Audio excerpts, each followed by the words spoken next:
Hey everyone, this is Bridget, and I am here for another cosmic conversation with my friend Brendon Culliton. He's from London, Ontario, Canada. Awesome guy, director of Paradigm Shift Central. He's a filmmaker, YouTuber, and just really leading the cause of just shifting paradigm as well as breaking out of the matrix, but just really being like a heart in this transformational process and really creating social platforms for everyone to come together.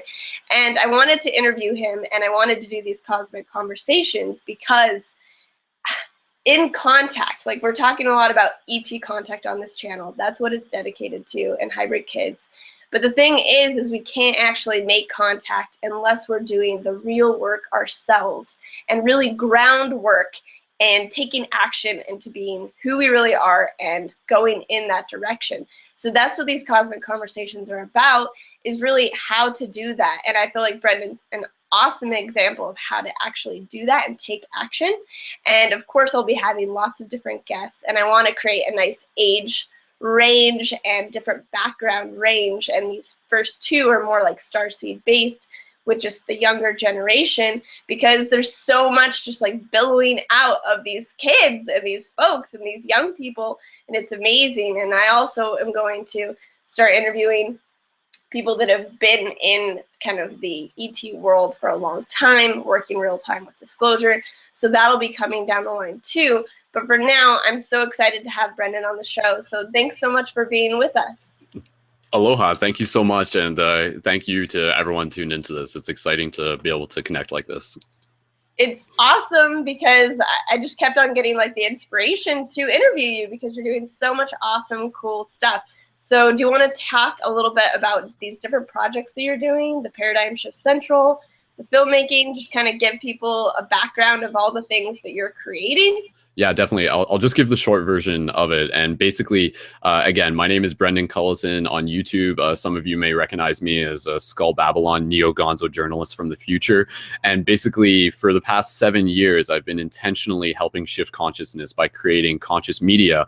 And in addition, this project known as ParadigmShiftCentral.com, which at this point we promote and we talk about as being a real-world interactive game to help shift consciousness. So it's really bringing in that idea of like getting people inspired and motivated through the idea of gamifying things, so that it just like brings that, you know, that correlation between something a lot of us have grown up with in terms of like video games and objectives and quests and magic and fantasy, and bringing it into like this real world adventure that a lot of us are stepping into. So the project itself, ParadigmShiftCentral.com, it's at this point a social media platform, and we do a lot of online broadcasts through the community, and it's also a place where people can create and make their own quest journals to document their own spiritual journeys, their synchronicities, their dream logs, their visions, share their videos, their art. And in addition to that, the core aspect of it beyond just the digital is the physical focus. So we have a team of shifters all across the world, and shifters are people who are intentionally helping shift consciousness. And we also have a global network of paradigm shift communities, and the paradigm shift communities exist in cities across the globe, and their focus is around having open-minded discussion and meditation circles on a regular basis. So as Bridget was saying, this is really about like bringing the tribe together and encouraging people that they can do this where they are. And the short version of how this began is that back in the day when I was kind of going through my own awakening and I was in college for filmmaking, I was into a lot of these metaphysical topics, but I didn't have a lot of people to talk about. But then I began to wake up to the concept of synchronicity. And basically I knew that, hey, if I build this, if I create a club in my college, people will gather to it, people will find it. And it's like that thing that like just by putting that vibration out there, it creates a beacon, it creates a portal, it has a gravitational pull, and people will like gather to it through like their own intuition. So the very first club, like the very first paradigm shift community, started as a club in my college, and then it continued to evolve from there. We continued documenting it, and now it's a global thing that we got going on. And the basic idea is that if it can happen somewhere, it can happen anywhere. So we're always inviting getting people to consider creating paradigm shift communities where they are, or at the very least engaging in things as a shifter to be able to help shift consciousness, and doing things like free hugs and shiftivism, which is our form of like activism to be able to like intentionally do things to help like plant seeds and awaken people, and just like being a genuine person and authentic and sharing a smile with a stranger. These little things help make the big difference. And the last thing I'll say just here is that a big part of this is about like the modern resurgence of the Jedi, the pillars of light and the light guardians. So this is really bringing in some very exciting ideas to get people on board, and knowing that they are part of a team and they can actually connect with people is such an important thing. And it's very parallel, obviously, to what Bridget, you are doing as well, in terms of just like bringing people together through community and creating that sacred space, both encouraging it digitally and physically as well. So yeah, a huge shout out to you, and I'm really excited to be able to do this together. So oh, thank you so much. Oh man, it's just so rich, like everything that you're bringing together, all these different worlds that you're like bridging and real time bringing into the physical, because that's been a big thing for me. I get a lot of you guys, a lot of people going, I'm the only one in my town and in my country, and it's like, no, it's not true, because I'm seeing all these people email me. And so I just love that you've created, Brendon, this platform where people can actually like see each other on a map. Like there's something about just being like, oh, there is another person in that city, or there is someone close by, that really feels good. And then the actual real time, like where to meet, and like that you can actually physicalize it, which you know that I'm a big fan of. So I would love for all of you guys to go join into this mapping process. Do you want to actually show them that? Yeah, let me pull that up. So for the people watching this, I'm just going to pull up a quick screen share, and you'll be able to see exactly what Bridget is talking about. So again, like within the website, one of the really cool things that we have is this real world map. So it's still something that's evolving. It's still something that's growing. But through here, you can literally use this as a tool to be able to see what other shifters are near you. So I can like click on a few of them here, and it will like show me more information about them. And like within this, like we also have like a lot of like information that sort of gamifies it, where we ask people like what their gamer name is, and we ask people like what their archetype patterns are. So some of the archetype patterns are like modern ninja, love ranger, mindful Viking, starfighter pilot, lots of different variations that people can choose from. So I mean, when you create your profile, it's like creating a profile for like a massively multiplayer online video game in that sense. And then we also have the list of like people's skills, and we also have like the list of their astrological signs and their primary elements like earth, wind, fire, water, and other links to just like their own social media platforms. So it's like really showing people who's there, and it's encouraging them to like connect with each other. And you know, like if you're ever traveling, for myself, like when the time comes when I'm going to be like traveling through the States and even globally, I'm planning on using this map to be able to connect with all of these people and be like, hey, you know, like I'm coming through your city soon, like let's do free hugs together.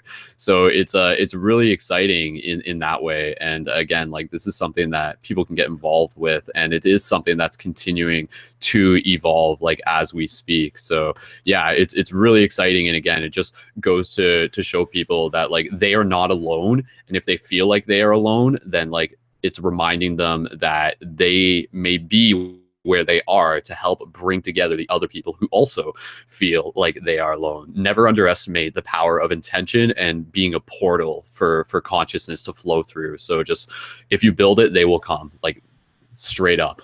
So okay, so that's the thing, is like, how did you bridge that to where, well, what motivated you like internally to actually do it? Because like a lot of people want to, but there's like this fear. But like, what made you really just go, okay, well, and your life's pretty much dedicated to this now. So it's like, why did you go in this direction, and what shifted that for you? Yeah, that's a great question. And you know, like it reflects back on the idea of just like everyone sort of like tapping into their soul calling, like reflecting on the idea, you know, when you get into the multidimensional aspects of reality, it's very exciting to think that a lot of us intentionally chose to be here at this point to help with the shift in consciousness. So I mean, for myself, one of the things that I can say is that like for a lot of us carry different energy patterns to us, and oftentimes these are found even within our name. And so, I mean, we can talk about this more later, but I mean, Bridget, her name literally is bridge. So I mean, this is all about this idea of like bridging, being the bridge between higher conscious and mainstream culture. So I mean, like, that is a great name for her that she chose for herself. And in the same way, one of the names that I actually carry is the name Wolf Shield, and that's actually my direct translation of my middle name, which is Randall. And there's a really cool story behind that, because like that was a part of my own awakening. But within that, I'm referring to the idea that, like, for me, the wolf is like a lot to do with leadership and ancient knowledge and ceremony and community. So for myself growing up, I always felt I was always sort of like in a place where like I felt comfortable to be in that leadership role. And the leader isn't someone who's just like,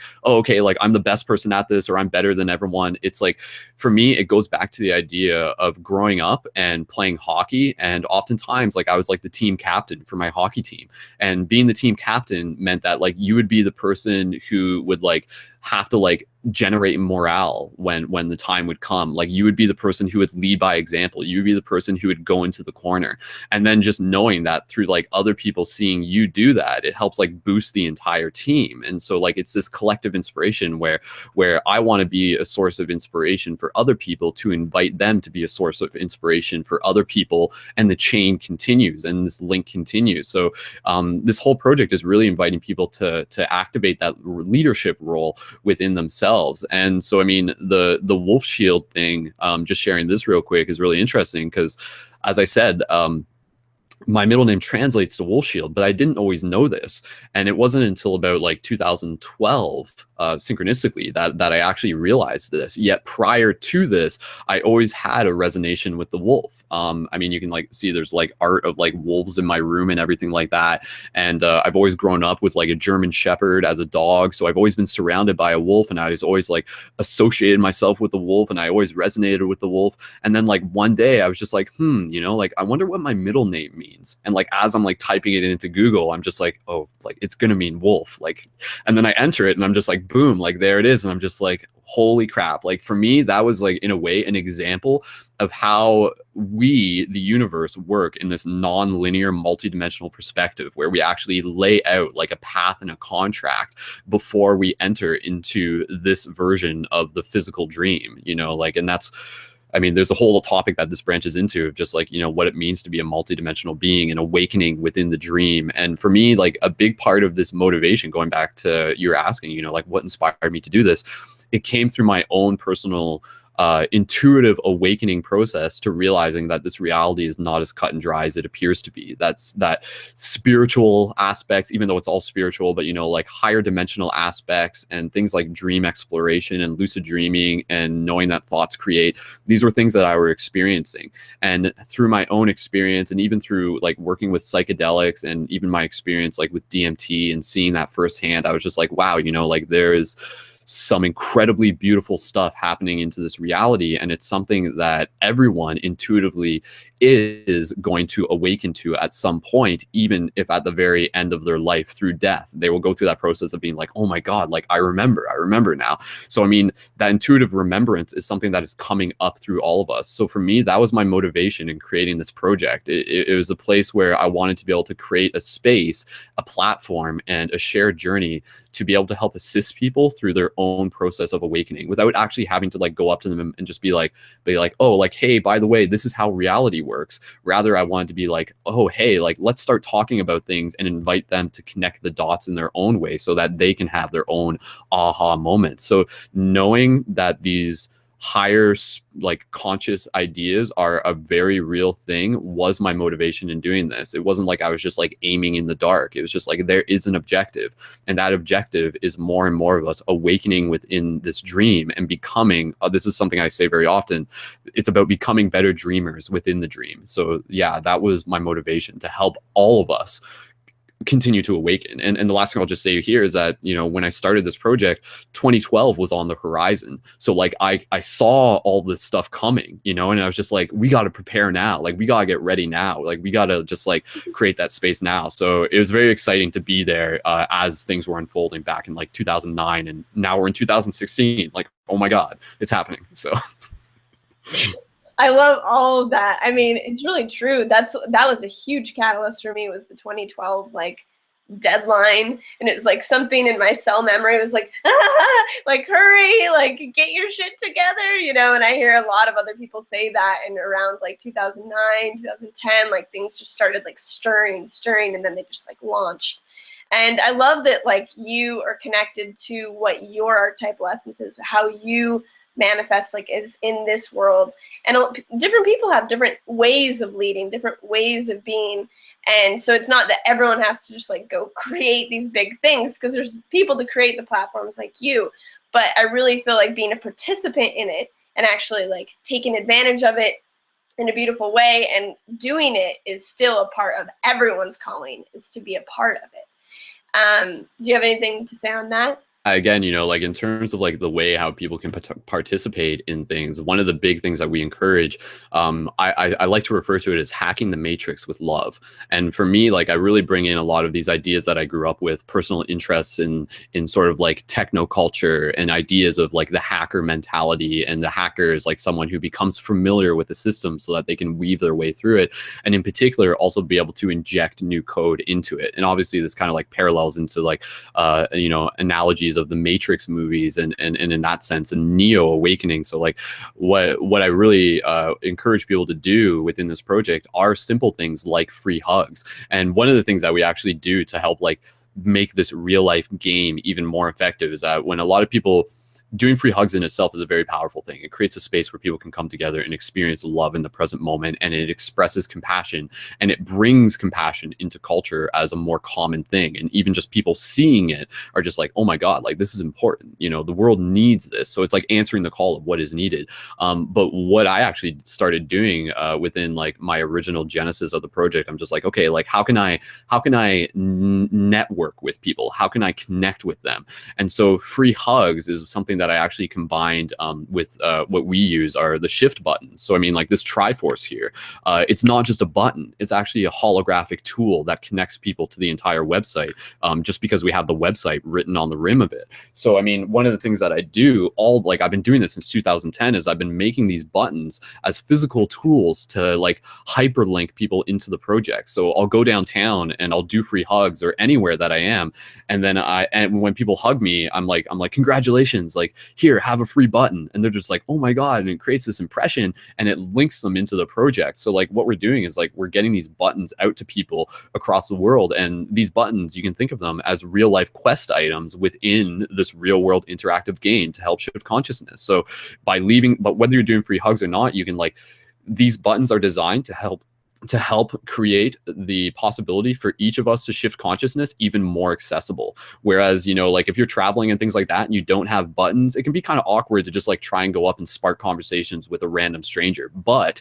if you have buttons on you, you can just like literally walk up to anyone and just be like, here, like have a gift. Or, you know, wait until you sort of synchronistically run into someone and you're like sitting someone onto the bus who has like a cool tattoo, and you're just like, here, like have like, this is a gift for you, have a button. They're just like, whoa, like thanks man, what is this? So the buttons are super effective, and hacking the matrix is what this is all about, and making it easy and accessible for people is like just what I'm really excited about. So yeah.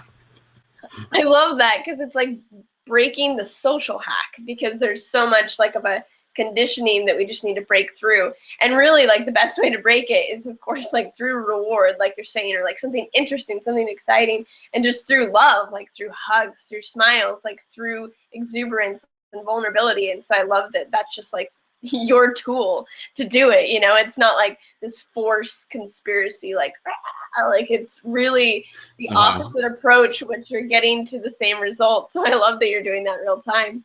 But I want to know more, because we're talking about like the multidimensional aspects, and I don't really honestly know how these cosmic conversations came up. It just kind of like happened, and it's like, you need to do this, and I'm like, oh, okay, I don't even know what's happening.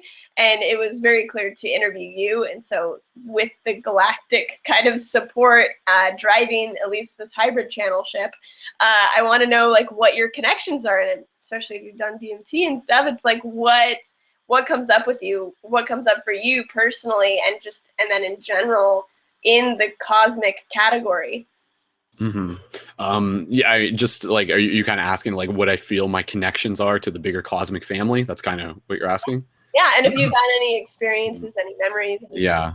What's that connection with you? Yeah, definitely. I love that question because again, you know, like just through planting those seeds, it's helping all of us awaken more to this reality, and this reality is still a mystery. It's always going to be a mystery, and I think that's like also the exciting thing about it. And you know, like it's also something for me that I invite people to like use discernment when investigating, yet also like listen and intuition.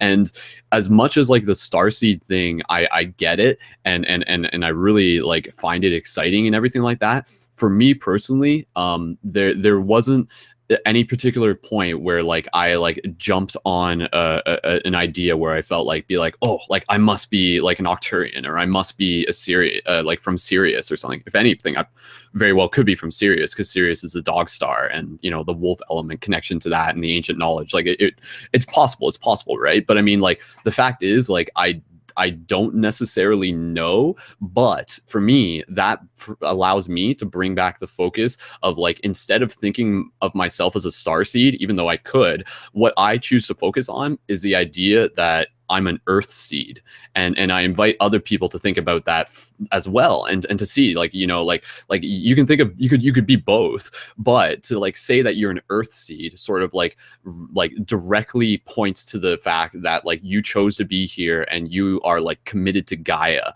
and that is like, to me, like what this represents is like, that is like why I'm here, like I'm an earth seed. And so there's more I want to say on that, but go ahead, Bridget. Yeah. I just have to interrupt you on that because as like somehow I fell into this category of like starseed girl to a certain degree, and like hybrid and like alien stuff, but I'm actually kind of against like the starseed thing. I use that so that like people can see themselves like through what I'm talking about. But I was talking to my friend the other day at the river, and I'm like, no more starseed, because the thing is it just sends you not here. It just takes you out of the game. You're not in the game on Earth. And so I'm like huge advocate. So I love that Earth seed connection and really like owning it as who we are. And of course, we have multidimensional aspects. But are you going to go around saying that you were like a knight? And it's like, yeah, you were probably a knight in another life, but that's not going to be your like core identity here. And of course, it's like we wanted something for so long to identify with. It's like, who am I? Like, what is my connection? So of course, like going down those avenues and being like, yes, that is a soul fragment. Let me bring it in. And then of course, going into another category and bringing all those in, but not being too focused on like, this is me. It's like, what? No, you're so much more. So I agree. Love it. Earthseed. Yes. Yes. Yeah, totally. Again, like, I think you're right. Like, do all of us have multidimensional cosmic lineage? Absolutely, I would say, or at least, you know, like with my best guess, that's pretty certain in that sense, because, you know, even in the idea that like, I don't feel like who we are here on Earth is necessarily like just one lineage. Like, I feel like in some ways, like each of us are like in a culmination of multiple soul experiences that in some ways have like merged into like who we are now, or at least the idea of like within parallel realities or like hyperlinked through the interverse. And so, I mean, like, yeah, like, you know, like you could have like lived like as this planet and this planet and this planet all at the same time. So, I mean, like, why do you need to pick one over the other? But at the same time, like, I don't want to discourage people from investigating that and allowing that to be a part of their path, which invites them to ask more questions. But ultimately, like, again, like, I just want to like use that as a way to say, like, don't let that distract you from why you are here right now to do what you got to do. Like, it's because you're right. Like, it's too common. I see it within like the starseed community where people sort of get caught up in these labels. And then in some ways it sort of creates this stigmatization. And in some ways it makes it sort of like this division between them and mainstream culture. And I've seen that happen. So it's just like, yeah, like I want to be able to like integrate myself. I want to be that bridge between higher consciousness and mainstream consciousness. And for me, sometimes that means being a ninja. And even though I know I'm a starseed, I don't go around like saying I'm a starseed. Like that's not my core identity. My core identity right here, right now is a light guardian. And like, that's something that I want to talk about like a little bit more. It's like, in addition to all of these things, the term of the light guardian is something that like I feel like just like allows all of these ideas to fit into one concept, with the emphasis on the objective of being a light holder, which is something that starseeds are about anyways. So go ahead, Bridget. No, I love that. Yeah, that's a perfect way of saying it. It's just getting into the non-identity like we've been talking about. But are there any, like, even still, like, because we like to dive into it and it helps just kind of like bring all the pieces together. Are there any like experiences that you've had with light beings, with ETs, in these different realms? Yeah. There was again, you know, like within the dream space, there's a huge topic there, and I'd love to be able to hit upon that within this broadcast a little bit as well, because, you know, I'll get to that later. But to answer your question directly, back in like 2010, I did have like a straight up UFO experience where there was like a triangle shaped UFO that decloaked like right over top of me. It was like less than like 50 feet away. And so like for me, like that was like a very visceral experience to be like, oh, it's confirmed like UFOs are a part of this reality because I saw one with my own eyes. Now, at the same time, again, using discernment and not just like allowing my imagination to completely define what may and may not necessarily be the definite answer. At the same time, I'm just like, that could have been a human UFO craft, or it could have been an alien UFO craft. The fact is, I may not necessarily know, but the fact is both are real, both are potentials within this reality. And so, I mean, just seeing that was like a very visceral experience for me. And yeah, you know, like within the whole UFO topic and everything like that, it's totally something I'm interested in. And one of the things, just drawing it back to the dream space, is the idea that, you know, like this dream space is the shared space where I feel contact is and has been happening for quite some time. So I mean, rather than like focusing on the contact of being physical, we can really focus on the dream exploration process and use that to invite communication between ourselves and higher aspects of ourselves as well.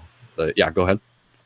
Absolutely. It's where the contact is made, and I feel like it's where the breaking down of the physical constructs can start to happen, so that all of this multidimensionality can come through.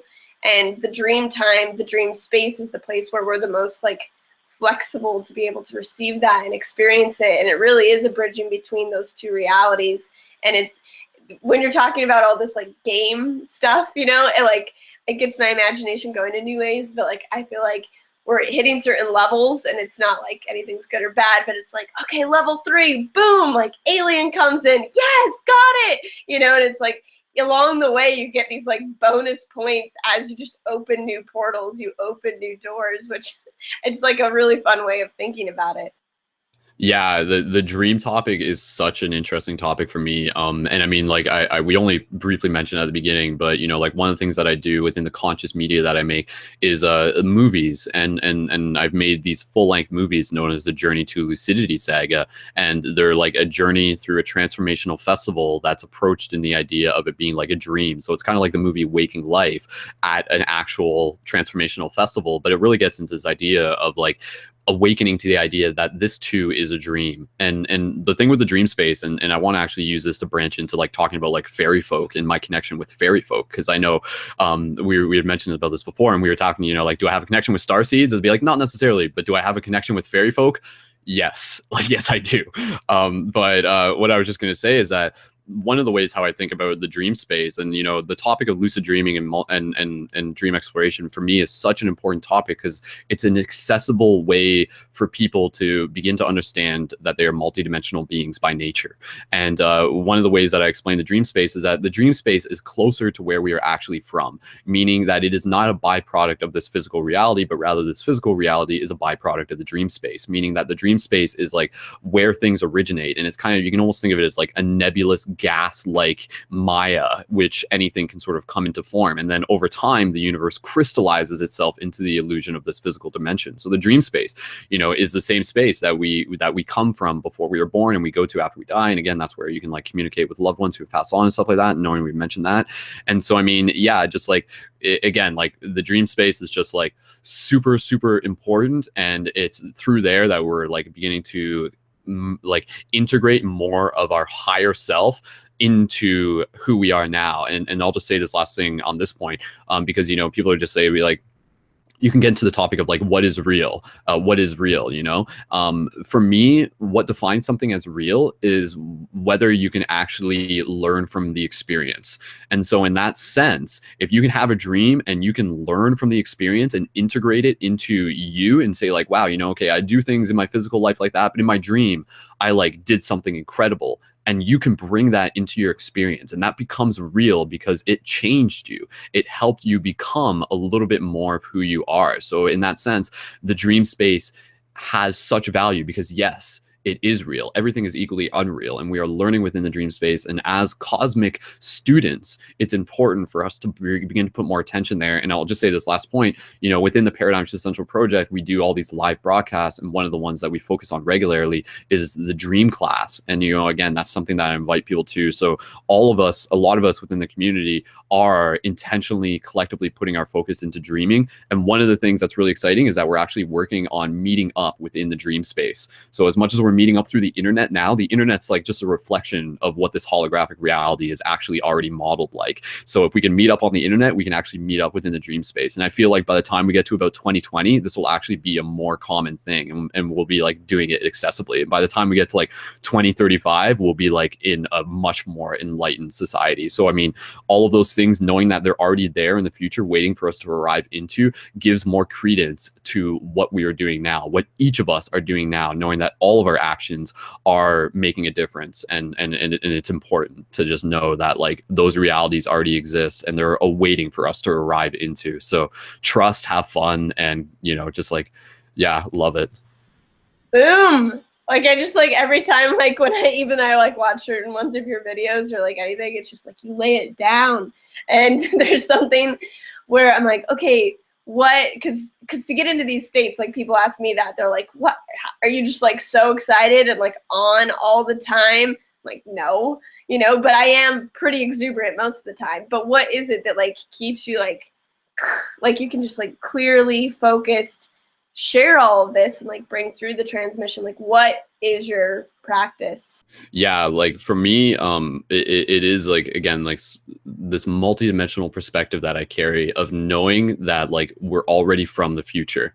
And that's like something that I feel like for me, within my own mythos, within my own story. And this is something, even though I don't say like, hey, I'm a starseed and stuff like that, I will openly tell people, half joking yet totally serious, that like I'm from the future. In the same way that many of us are in that same like category, or can think about themselves in that way. And so like these multi-dimensional parallel realities already exist. So I mean, again, knowing that the future is already there is one way that keeps me motivated, because it's just saying that like this is something that the universe wants to happen. So the path is already there, and trust in your intuition and you'll find yourself already walking it and everything like that. So that is like a key thing, is knowing that these future realities already exist, yet at the same time knowing that in the present we are also creating them, and we project them like branches as intention into the future. And the timeline sort of exists like a tree, where if you take a tree and you turn it sideways, you can think of that as a model for time, where you see the trunk as the now, and then branches going left and right as the past and the future. And you can see the future as these like multiple branches, and we're emerging through them as like the crystallization of the now in that sense. So understanding more about multidimensional reality is a big thing that motivates me. And again, knowing that like this is happening, consciousness is awakening, we are the dream awakening to itself, and a lot of it is just like us showing up as best as we can to be of service to this bigger story. And another thing that's like super important is community. Community is such an important thing, and that's why like what you're doing, what myself are doing, what this entire community is doing who is watching this is so important, because like being able to see each other's stories allows us to continue to unfold at an accelerated rate. You know, it's being mirrors upon mirrors upon mirrors. It creates this fractal pattern where like as one of us grows, we all grow, and knowing that each one of us is like an essential part. As you expand, the universe expands in that sense. So I mean, community is such a key thing. And then just like inspiration as like fuel and morale. Like inspiration is the fuel for change is something that I say. So I mean, you know, follow that which inspires you, connect with people like Bridget, connect with other people on the internet, and let that be an inspiration for you to know that like you can be that inspiration for someone else. Because the exciting thing in all this is that humans are constantly being born, and there's always going to be people who are like maybe like 13, 14, 15 years old who are just starting to like wake up to a lot of these ideas. And it's important for us who are familiar with them, who have been talking about them for the past 10 years, to be there to like welcome them into these ideas and to allow them to be like, hey, you know, like this is something real, this is something that's happening, and you know, you're a part of it. And so I mean, yeah, like those simple ideas are important. And yeah, and just you know, forgiveness of yourself is such a key thing. A lot of us can get like super hard on ourselves sometimes, and I feel like learning to forgive and learning to let go are essential part of the human process, and being able to do that through the support of the community allows us to sort of see beyond our own illusions and tap into like the bigger story that is actually happening here. So I know, yeah, I guess I can talk about the fairy stuff in a second if you still want to do that. So yeah, give us a last taste of your fairy experiences, because it was funny that you sent me your article and like about it right before I went to Ireland, and then I was like, oh, that's so cool. So just tell us a little bit about that, because it's awesome. Yeah, no, the fairy thing is something super exciting for me. And basically the way how I approach it is that to set this up, you know, a lot of people talk about past lives, and past lives is like such like past lives and future lives. And it's such like again, within our multidimensional reality, and people will say like, you know, like, oh, in a past life, like I was like a farmer in Asia or something like that. And be like, you know, and like in a past life or a future life, you know, like I was like a starseed on another planet. And these are things that like people are just like, be like, yeah, okay, that makes sense. That sounds about right. But what we don't hear as much of, even though it is there, is the idea of being like in a past life, like I was actually like a part of the fairy folk. And so I feel like that is actually something that's beginning to emerge, because when we begin to understand more about this multidimensional reality, we begin to understand that like our presence in the physical reality is not the only place in which intelligence resides. So when you get into the mythos of the fairy folk, you actually begin to realize that like these things are real. Like, and again, you know, like this is something that I invite people to explore and investigate a little bit further. But, you know, you got places like Iceland who openly talk about like the fairy folk as being real and everything, and it's there. And so, I mean, in that way, the fairy folk, like they live lives, like they would, you know, have families, they would like farm food, they would make houses, and it would actually be like fairly similar to what we are used to in this physical dimension. Yet there would just be like this more aspect of like permeating magic that what we refer to as magic would just kind of be more evident in that way. So what I feel is really exciting for myself is that growing up, in addition to my aspect of like having that wolf association, I always had an association with the elf, with the fairy folk. And what I sort of realized, and this is what you're referring to in the article that I wrote, is that not too long ago, as I was just piecing this together, I was just like, okay, you know, like within our lifetime, we sort of have clues that we leave for ourselves as to who we are within our bigger story, and who we have been and who we are now. And sometimes these can appear within our names. Sometimes, you know, they can appear within like birthmarks, and people talk about how those are like things from past lives. For myself, one of the things that really stood out to me is that I'm actually like born with one of my ears is like an elf ear. So like, I'll just like show it to the camera there. I guess, hold on, you probably can't see it properly. So anyways, so that's my elf ear right there. Could you see it? Proper elf ear. Yeah, that's what I mean. So like straight up, it's an elf ear, right? So like, and the other one's like not like as, it's pretty much just like a regular ear. So it's just like that one ear is an elf ear. So I mean, like growing up, you know, like I knew what elves were. I loved Lord of the Rings. I was always interested in Legend of Zelda. And so I always had these association with like fairy folk and elves and things like that. And then I would always like say to people, be jokingly growing up, be like, yeah, you know, like I'm half elf and everything like that. And I would just like use it to sort of like amplify more of like what I was doing in terms of this shifty stuff. Yet it wasn't until recently that I was just like, wait a second, like realizing more of this integration that elves are a real thing and opening up to this idea that we could all, each of us, have been fairy folk within past lives. To me, it felt that my elf ear was actually there for myself. I left it there. I put it there for me to like remember that connection within this incarnation. Like it was like a clue. It was like a hint. It was like a connection between my existence right now and my existence within a past life as a fairy folk, theoretically. And so, I mean, like, as much as this is like a very cool idea, it's something that I am still openly investigating, and I'm investigating it through my own experience and through my dream space, and through like the psychedelic experiences. Like not too long ago, I had a beautiful experience with like 5 grams of sacred mushrooms, and like that like really helped me connect with this possibility and like this realness that like we are the dream awakening, and realizing that like it's so permeable, like it's so real, even though it doesn't, like right now it's just like it seems like it's such a divisive thing between like what we're in right now when we go to sleep. But like when we're in those sacred spaces, it's like very obvious that this is a dream right now. And again, you know, a dream for me is just like the space in which our environment is being created by our thoughts, and that goes into the idea that like everything is a dream. It's just different versions of it. And so the fairy folk idea is such a magical thing. And I'll just say this, is that for me, what it emphasizes is that like, okay, if I was like a fairy in a past life and I came into this life, you know, if I was an elf in a past life and I came into this life, what would I be doing? Well, I feel that I would be like helping bring more magic into this world. And lo and behold, that's what I'm already doing. So it's just like, okay, this is like resonating. This is like making sense. So, I mean, again, you know, like I feel like through my own self, my own story, it also invites other people to like open up to the idea that they too may have like this connection to the fairy realms, and to realize that like the fairy realms are still there.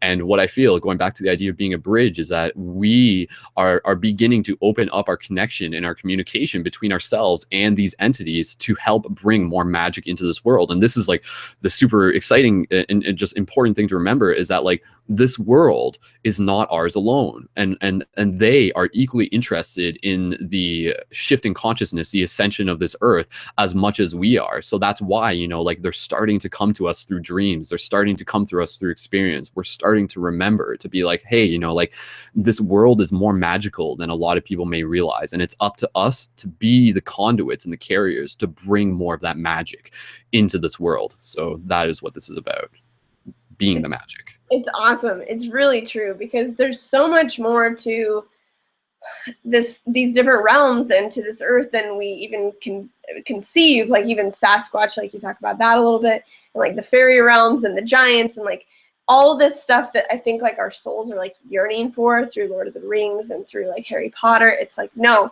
like it is real, and it's just like we just need to open those veils. Like it's parted because we fell asleep for a bit, but it's like it's reopening. And I felt that even when I was like in Avalon and like in Ireland. It's like, hey, these are the portals that open it. Iceland, like there's certain places that have that resonance, but it really is true. That's like a part I think that hasn't been talked about, because it is like, it's funny because I think about the ETs being like a stretch, but in ways I think like magic for some people, real time is like a stretch. So it's an interesting thing. But I love that you've shared all that and like brought that into the story, into the conversation. But we're about out of time. So it's been awesome having you, just so insightful. And what do you want to share, like as far as like links of ways people can find you? And then they can continue to explore more with you and go onto your social platforms. Yeah, again, you know, like it's exciting, and it's exciting to be able to share in the excitement together. So thank you so much for having me on here, and thank you to the people tuned into this. And yes, like the story continues, and the way how people can get involved with this is through the main website of paradigmshiftcentral.com.